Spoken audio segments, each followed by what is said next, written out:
Assalamualaikum warahmatullahi wabarakatuh. Selamat bertemu kembali di mata kuliah Introduction to Linguistics, dan hari ini adalah pertemuan yang kedua. Sesuai dengan rencana pembelajaran semester yang sudah kita kaji minggu yang lalu, maka hari ini kita akan membahas tentang hakikat bahasa. Kenapa ini perlu dibahas? Tentunya tidak ada alasan lain ya, karena linguistik itu objek kajian utamanya adalah bahasa. Maka harus diperjelas dulu apa itu bahasa, apa batasan-batasannya, sehingga di dalam mengkaji mata kuliah ya linguistik ini kita bisa memandang bahasa itu secara holistik, secara menyeluruh. Dari kita kaji di pertemuan kedua ini, yaitu kita akan bahas tentang pengertian bahasa, karakteristik, dan juga fungsi bahasa itu ya. Baik, apa itu bahasa? Apa itu bahasa? Itu akan menjadi pertanyaan paling awal dikemukakan ketika kita belajar linguistik ya. Tentu kita sudah pernah mendengar kata bahasa, tapi ketika ditanya apa itu bahasa, mungkin kita akan membayangkan banyak hal gitu ya, banyak definisi atau mungkin banyak kata lainnya. Nah, singkatnya bahasa itu dapat didefinisikan dari berbagai perspektif bidang ilmu. Di sini saya mengambil beberapa contoh saja definisi bahasa. Bahasa dari perspektif komunikasi ya. Ini perspektif komunikasi. Ini umumnya bahasa itu dipandang berdasarkan kacamata psikologi komunikasi ya. Secara psikologis maka bahasa itu disebut sebagai pesan gitu loh. Dan bahasa dalam psikologi komunikasi didefinisikan tuh umumnya melalui dua macam cara ya, definisi fungsional dan definisi formal. Kalau definisi formalnya hampir sama sih dengan orang bahasa gitu ya, tapi dalam konteks bahwa bahasa itu sesuatu yang sepakati bersama dengan aturan tata bahasa dan digunakan dalam masyarakat tertentu. Tapi yang definisi komunikasi ini yang umumnya adalah bahasa sebagai, ini definisi fungsionalnya, bahasa sebagai alat untuk komunikasi. Selanjutnya bagaimana dengan definisi bahasa dari perspektif hukum? Nah, kalau bahasa menurut perspektif hukum, maka bahasa itu dapat didefinisikan sebagai aturan dan peraturan yang bertujuan untuk mewujudkan ketertiban dan keadilan gitu ya. Nah, nanti di kajian cabang-cabang ilmu linguistik, kaitan bahasa dengan hukum itu dalam konteks interdisipliner itu diperjelas di dalam satu bidang ilmu yang namanya forensik linguistik. Barangkali pernah ada yang mendengar saat ini ya, di zaman sekarang ini ya, gara-gara terkait kasus atau tersangkut kasus ujaran kebencian. Nah, biasanya untuk membuktikan sebuah ujaran itu bermuatan kebencian atau tidak, itu di ranah hukum, di pengadilan itu didatangkan saksi ahli ya dari bidang ilmu forensik linguistik. Nah, jadi ternyata bahasa itu nanti kalau pas kita sampai pada kajian cabang-cabang ilmu linguistik sangat luas sekali bahasa ini ya. Dan ketika berbicara di ranah interdisipliner, bahasa dikaitkan dengan bidang lain itu banyak sekali ilmu-ilmu yang ternyata memiliki keterkaitan erat dengan bahasa. Jadi bahasa itu penting sebenarnya gitu ya. Jadi di sini beruntung ketika kita kuliah di jurusan bahasa, sebenarnya kita bisa cabang linguistik, nanti akan saya jelaskan. Baik. Nah, selanjutnya kita sebagai orang bahasa tentunya harus berbeda ketika mendefinisikan bahasa. Kita harus berbeda dengan orang komunikasi ketika mendefinisikan bahasa, dan harus berbeda dengan orang hukum ketika mendefinisikan bahasa, dan juga harus berbeda dengan orang yang memiliki latar belakang keilmuan yang berbeda dengan kita. Nah, bahasa dari perspektif linguistik itu apa artinya? Ya, banyak ahli-ahli bahasa yang menerjemahkan bahasa, misalnya seperti yang dikemukakan Krida Laksana misalnya, ya, yang menjelaskan bahwa bahasa itu adalah sistem lambang bunyi yang arbitrer untuk bekerja sama, berkomunikasi, dan mengidentifikasi diri. Nah, definisi ini sebenarnya sejalan sih dengan definisi dari ahli yang lain, gitu ya. Nanti kalau sempat nyari gitu ya, ada ahli bahasa, ada Barber, ada Wardorf, Traeger gitu ya, De Saussure ya, dan Bollinger gitu ya. Itu umumnya mendefinisikan bahasa itu sebagai lambang bunyi yang arbitrer yang digunakan oleh para anggota kelompok sosial atau anggota masyarakat ya, untuk bekerja sama, untuk berkomunikasi dan mengidentifikasi diri gitu ya. Nah, masih banyak sekali ahli-ahli bahasa lain yang mendefinisikan bahasa, tapi kalau disimpulkan, bahasa menurut perspektif orang bahasa itu singkatnya adalah the systematic symbol that has meaning. Ada 3 hal dari definisi kesimpulan tentang bahasa menurut perspektif orang linguistik ini ya. Jadi, simbol, sistematis, dan makna. Ya, simbol, sistematis, dan makna. Apa itu simbol, apa itu sistem, dan apa itu makna? Ya. Simbol itu dibedakan dengan sign, gitu ya. Jadi bukan systematic sign, tapi systematic simbol. Saya akan kasih contoh yang sederhana saja. Bedanya simbol ya atau lambang dengan tanda atau sign ya adalah ketika saudara pernah melihat lampu rambu lalu lintas, pasti pernah melihat gitu ya. Lampu rambu lalu lintas itu kira-kira ada maknanya atau tidak? Tentu ada ya. Artinya kita harus berhenti, maknanya berhenti. Kalau kuning siap-siap ya. Kalau hijau jalan, nah kayak gitu. Nah, warna merah, warna kuning, dan warna hijau itu adalah sign gitu. Apa bedanya dengan simbol?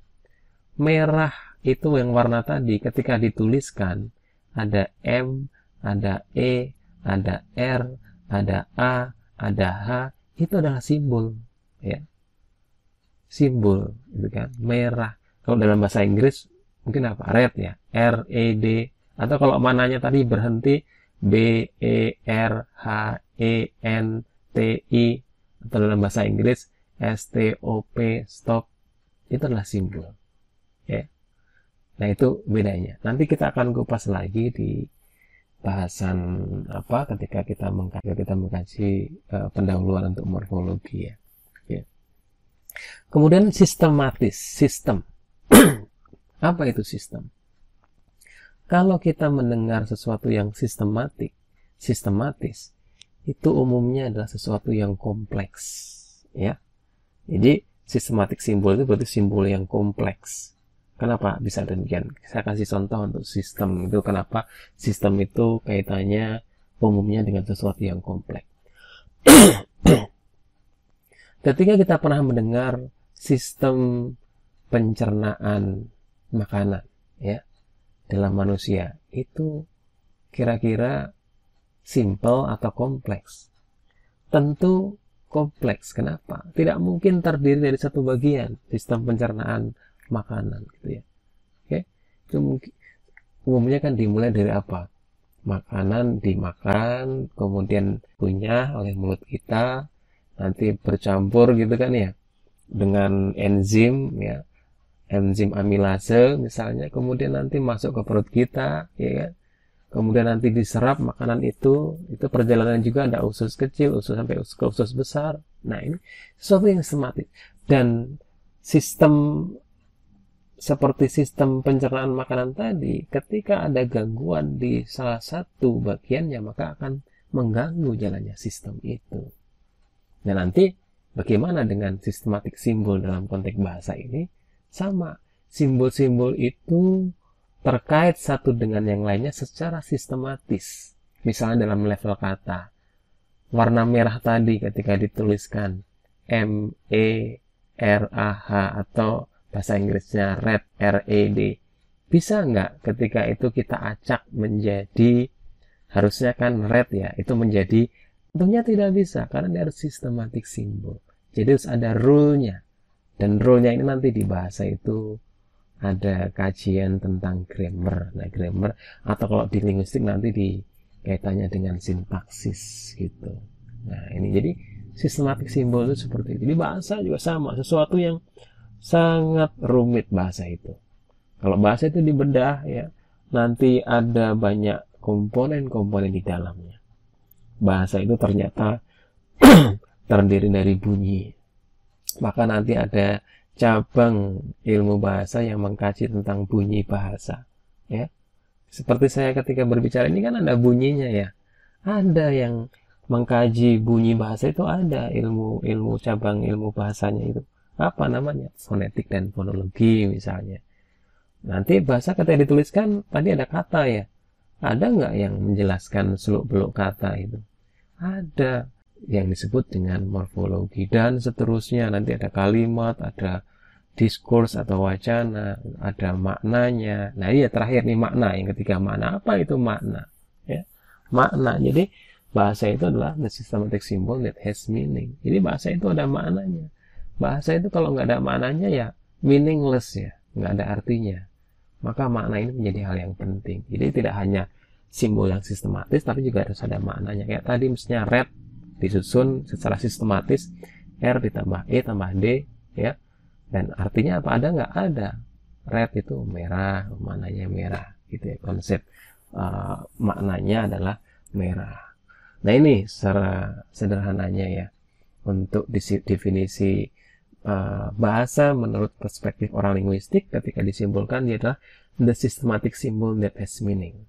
Dan sekali lagi, silahkan saudara nanti bisa mencari referensi bahasa, tapi nanti kesimpulannya adalah ini, bahwa the systematic symbol that has meaning itulah definisi dari bahasa. Dan tadi saya sudah jelaskan ada 3 hal dari definisi ini: simbol, sistematis, dan meaning. Jadi bahasa itu pasti ada simbolnya, simbolnya sistematis, dan pasti ada maknanya. Kayak gitu ya. Baik. Untuk selanjutnya masih definisi bahasa ya. Ini untuk lebih dalam ya, membahas apa itu bahasa. Sebelum ke batasan-batasannya, kita perlu kenal dengan de Saussure gitu ya. Mongin Ferdinand de Saussure. Dia adalah the father of linguistik ya. Kenapa? Jadi linguistik modern ya itu dipelopori oleh Saussure ini. Jelaskan tentang linguistik modern ya. Definisi bahasa, hakikat bahasa, struktur bahasa, cabang-cabang ilmu linguistik atau cabang ilmu-ilmu bahasanya itu ada pertama kali terdapat atau ditulis ya oleh Saussure ini dalam bukunya Cours de Linguistique ya, de Generale. Jadi kalau di Indonesia kan ya ini pengantar linguistik umum gitu ya, pengantar linguistik umum gitu ya. Nah, makanya kalau di referensi di RPS ya minggu yang lalu, kalau dilihat buku wajib yang pertama itu adalah pengantar linguistik umum ya, itu juga diambilkan dari buku ini gitu ya, sumber-sumber utamanya dari buku ini. Jadi itu penting untuk dibaca ya. Baik. Nah, Saussure kaitannya dengan bahasa, dia mengklasifikasikan bahasa istilah language. Jadi ini Saussure ini orang Perancis ya, makanya ini bahasa Perancis ya, langue ya, parole ya, langue ya, itu ya. Ini kemudian diserap di dalam bahasa Inggris itu menjadi language kan gitu ya, language jadi language kan gitu ya. Oke, apa bedanya? Di sini sudah saya jelaskan di sini ya. Jadi langue itu adalah bahasa secara umum ya, pokoknya konsep bahasa secara umum, seperti tampak dalam ungkapan manusia punya bahasa sementara hewan tidak. Itu langue gitu, bahasa secara umum lah ya. Nah, kemudian parole yaitu adalah bahasa dalam wujudnya yang konkret yang berupa ujaran. Jadi ujaran ya, baik lisan maupun tulisan ya. Oke, kalimat lisan maupun tulisan, maka itu dalam konteks parole. Semua bahasa punya ya ujaran lisannya. Nah, language itu sendiri itu merupakan bahasa tertentu ya, seperti bahasa Arab, bahasa Inggris, bahasa Jawa, bahasa Sunda dan sebagainya. Nah, dengan demikian apa yang disampaikan oleh Saussure ini jelas ya, terkait dengan klasifikasi bahasa ya, yang dibagi menjadi language, parole, dan juga langue. Untuk selanjutnya kita akan lanjutkan ke subtopik yang terakhir dari kajian hari ini, yaitu tentang karakteristik bahasa. Di sini ada sekitar 12 ya karakteristik bahasa yang ini sifatnya adalah universal. Artinya bahasa yang satu dengan bahasa yang lainnya ini memiliki karakteristik semacam ini. Apa saja penjelasannya? Yang pertama, bahwa bahasa itu ya memiliki karakteristik ya sebagai sistem gitu ya, sistem. Kata sistem dalam kaitan dengan keilmuan itu berarti susunan ya, susunan teratur, berpola yang membentuk suatu keseluruhan yang bermakna atau berfungsi sebagai sebuah sistem. Bahasa itu sekaligus bersifat sistematis dan sistemis ya. Sistematis artinya bahasa itu tersusun menurut pola, tidak tersusun secara acak dan juga tidak secara sembarangan. Sedangkan sistemis ya artinya bahasa itu bukan merupakan sistem tunggal, tetapi terdiri dari subsistem atau sistem bawaan. Selanjutnya bahasa sebagai lambang. Kata lambang sering dipadankan dengan kata simbol ya, makanya tadi di awal saya jelaskan bahwa bahasa itu adalah the systematic symbol that has meaning. Adapun bidang ilmu lain yang mengkaji lambang ada juga yang disebut dengan kajian semiotik atau semiologi, yaitu ilmu yang mempelajari tanda-tanda yang ada dalam kehidupan manusia ya, termasuk bahasa. Ini juga nanti di perkuliahan semester yang akan datang akan mendapatkan mata kuliah semiotik atau semiologi. Selanjutnya, ciri bahasa yang ketiga adalah adalah bunyi ya. Bunyi pada bahasa atau yang termasuk lambang bahasa adalah bunyi-bunyi yang dihasilkan oleh alat ucap manusia. Jadi bunyi yang bukan dihasilkan oleh alat ucap manusia itu tidak termasuk bunyi bahasa. Tetapi tentunya tidak semua bunyi yang dihasilkan oleh alat ucap manusia itu termasuk bunyi bahasa. Misalnya teriak, bersin, batuk-batuk dan sebagainya. Nah, itu bukan bunyi bahasa gitu ya. Teriak dalam arti misalkan woi, nah dan sebagainya ya. Selanjutnya, ciri yang selanjutnya, bahasa itu bermakna. Nah, bahasa itu adalah sistem lambang yang berwujud bunyi. Maka tentu ada yang dilambangkan. Yang dilambangkan itu adalah suatu pengertian, konsep, ide ya, atau pikiran yang ingin disampaikan dalam wujud bunyi. Oleh karena lambang-lambang itu mengacu pada suatu konsep, ide, atau suatu pikiran, ya maka dapat dikatakan bahwa bahasa itu mempunyai makna. Bahasa tanpa makna itu meaningless ya. Nah, lambang-lambang bunyi bahasa yang bermakna itu nanti dalam bahasa tentunya berupa satuan-satuan bahasa yang berwujud. Kalau dalam level eh, bahasa itu bisa wujudnya nanti bunyi itu bisa direalisasikan dalam bentuk apa? Morfem, kata, frase, klausa, dan kalimat. Itu kan realisasi dari bentuk bunyi, ya. Tapi itu semuanya sekali lagi ada maknanya, ya. Oke. Nah, karena bahasa itu bermakna, maka segala ucapan yang tidak mempunyai makna nanti itu bukan bahasa. Baik. Selanjutnya bahasa itu arbitrer. Kata arbitrer itu bisa diartikan sewenang-wenang, berubah-ubah, tidak tetap, mana suka. Nah, yang dimaksud dengan istilah arbitrer itu adalah tidak adanya hubungan wajib antara lambang bahasa dengan konsep atau pengertian yang dimaksud oleh lambang-lambang tersebut. Misalnya kalau kita mendengar kata kucing, kenapa tiba-tiba orang mengasih nama ya hewan yang bunyinya meong dan sebagainya itu disebut kucing? Ya karena arbitrer, ya karena arbitrer, ya.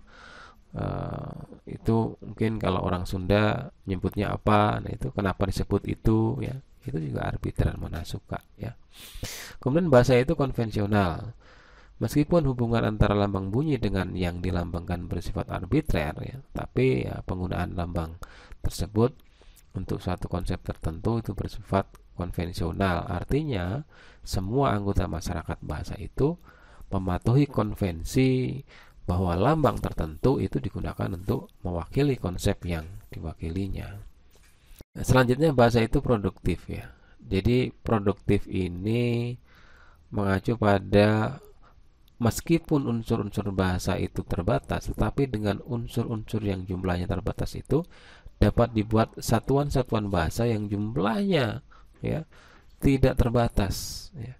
Sebagaimana kita ketahui, misalnya bahasa itu kan terdiri dari huruf A sampai Z, tapi dapat digunakan untuk membuat ribuan kata, kalimat, bahkan jutaan. Nah, itu artinya bahasa itu adalah produktif tadi ya. Selanjutnya bahasa itu unik ya. Unik artinya mempunyai ciri khas yang spesifik yang tidak dimiliki oleh yang lain. Artinya bahasa dikatakan unik, setiap bahasa memiliki ciri khas yang tidak dimiliki oleh bahasa yang lainnya. Salah satu keunikan bahasa Indonesia misalnya bahwa takaran kata itu kan tidak bersifat morfemis, melainkan sintaksis. Ya, misalnya kalau kita bilang apa makan, ya, kemudian satu lagi makan, nah itu kan tidak mengubah maknanya ya, itu hanya bersifat sintaksis saja gitu ya. Berbeda dengan bahasa Inggris itu takaran kata itu sangat mempengaruhi makna. Misalnya ketika kita bilang greenhouse ya dengan greenhouse itu berbeda. Kalau kita bilang greenhouse maka itu rumah yang berwarna hijau, tapi kalau kita bilang greenhouse maka itu rumah kaca. Ini beda lagi dalam bahasa Inggris. Ini unik ya. Sebenarnya bahasa itu universal. Bahasa bersifat universal artinya memiliki ciri-ciri yang sama yang dimiliki oleh setiap bahasa yang ada di dunia. Ciri-ciri yang universal sebagaimana karakteristik bahasa yang sedang kita bahas ini tentunya merupakan unsur bahasa yang paling umum yang bisa dikaitkan dengan ciri-ciri atau sifat bahasa yang lain. Jadi ini beberapa ciri atau sifat yang hakiki dari bahasa yang 12 ini kan bisa dijumpai di semua bahasa gitu ya. Selanjutnya bahasa itu dinamis.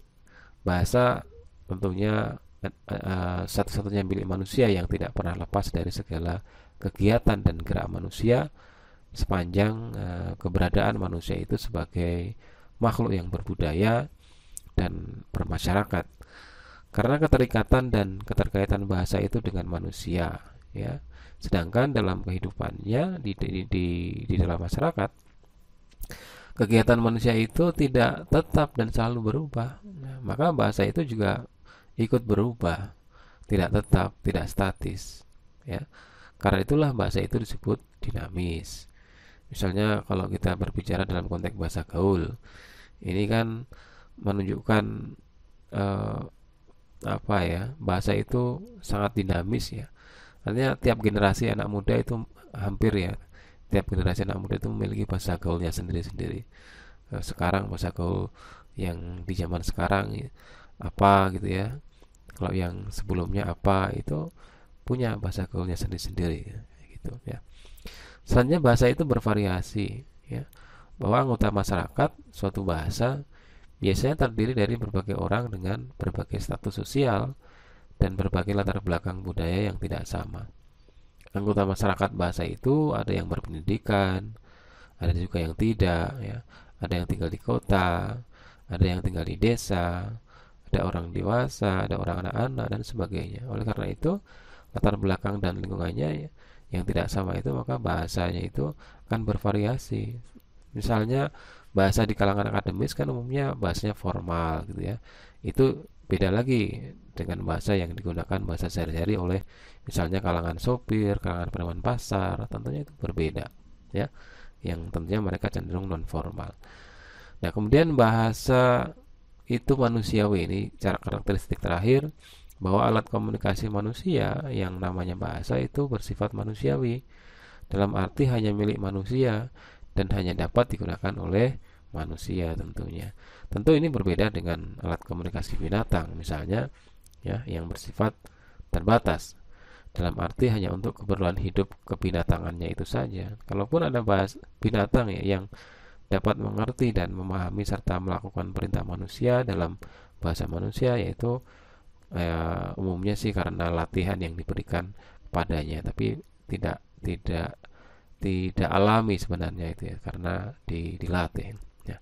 Demikian untuk beberapa ciri atau sifat yang hakiki dari bahasa. Mudah-mudahan ini bisa dipahami, dan ini adalah akhir dari sesi pertemuan hari ini.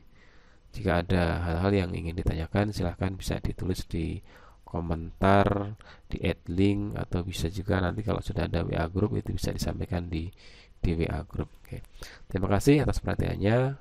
Kita bertemu lagi di pertemuan yang ketiga minggu depan. Assalamualaikum warahmatullahi wabarakatuh.